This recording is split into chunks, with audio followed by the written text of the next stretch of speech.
Thank you. Please take this.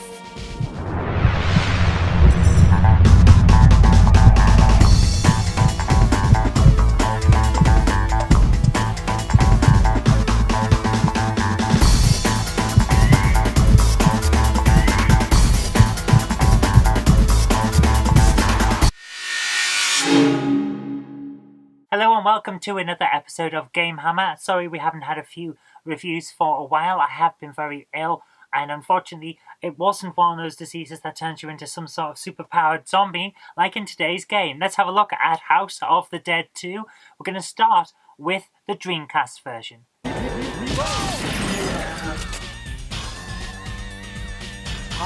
Now, this is an amazing game. I think we've all played it in the arcades. It's the light gun thing where you just fire at zombies willy-nilly and hope for the best, because that's how I play it. I mean, you might actually aim. I just sort of go at it. It's one of those things. Gee! You have a load of monsters rampaging around a city, and you're a government agent who's come in to help out by killing everything in sight. Don't kill me! Well, not necessarily everything. I have a tendency to accidentally shoot the people I'm supposed to save. I am so sorry about that, imaginary people who exist only in this game. I try my best. What can I say? I do. I try my best. I'm just not a very good aim. There was nothing we could do. Especially when it comes down to the Dreamcast. Trying to aim with this little thing and firing with these. It has triggers.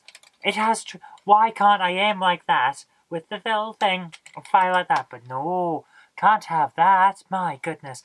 That would be putting some logic into things. And we can't have logic in a game about zombies. But my goodness, this game is fantastic. I picked it up earlier today and had to immediately play it.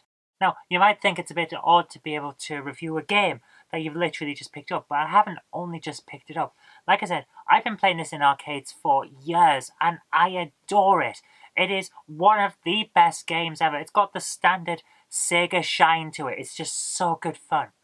But I've also been playing it for years on the Wii. The Wii version is, of course, in the House of the Dead 2 and 3 combined together in one game. Well, on one disc. It's still two separate games. And it is fantastic. It's perfect, arcade perfect in my view.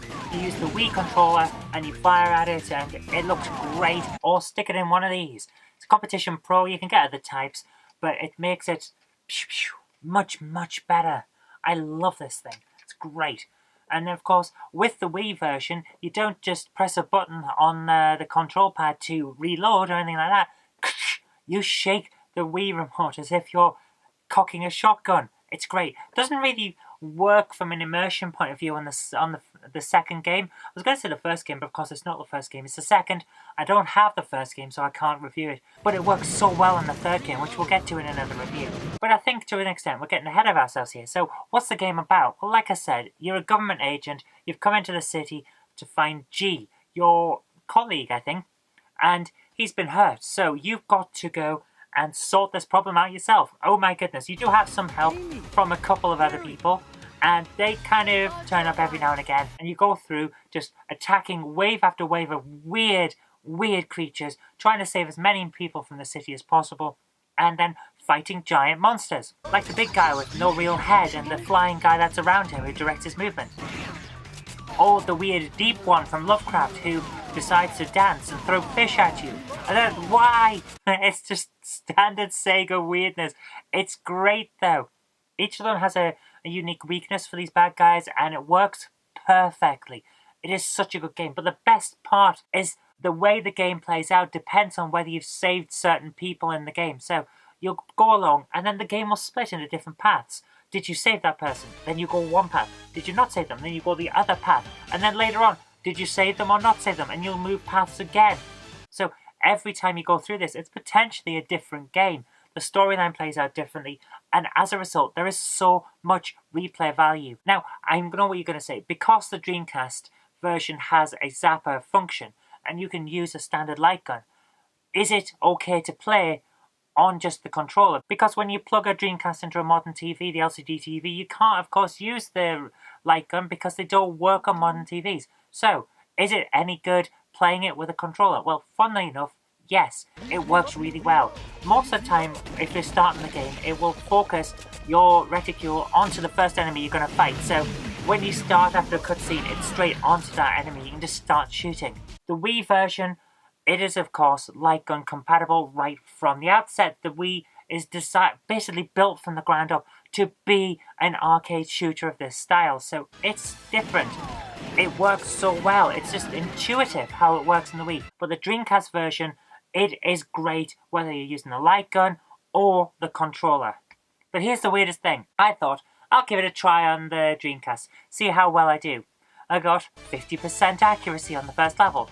So I thought, well, I must be able to do better than that on the Wii because I can just aim straight at it and fire. And I've also been practicing, I've been playing this for ages. So put it in, and yeah, no. I am less accurate on the Wii with the light gun than I am using the controller on a game designed for light guns. Oh, I think that says more about me than the game, however. Right, that's really all I've got time for. I've been gushing about this game, and it is such a fantastic game. I recommend you play it. I don't care which version you get. I don't care whether you got the arcade and play it. Just play this game. It is great. It fits with the Halloween theme for the month, and I love it. I'll be playing it even though it's not Halloween. I will still be playing it because it is so much good fun. Anyway, that's all we've got time for today, so thank you very much for watching. I hope you liked this, and if you did, remember to click that like button, share it with your friends so they'll know a good game when they see it, and do subscribe for future videos because there will be more in the future. But until next time, I've been Zoe Kirk-Robinson, you've been watching GameHammer on the Knob Mouse channel, and I'll see you later. Today's video is brought to you by my graphic novels, The Collected Life of Knobty Mouse, Volume 1, All Over the House, Volume 1, and All Over the House, Volume 2. Thank you.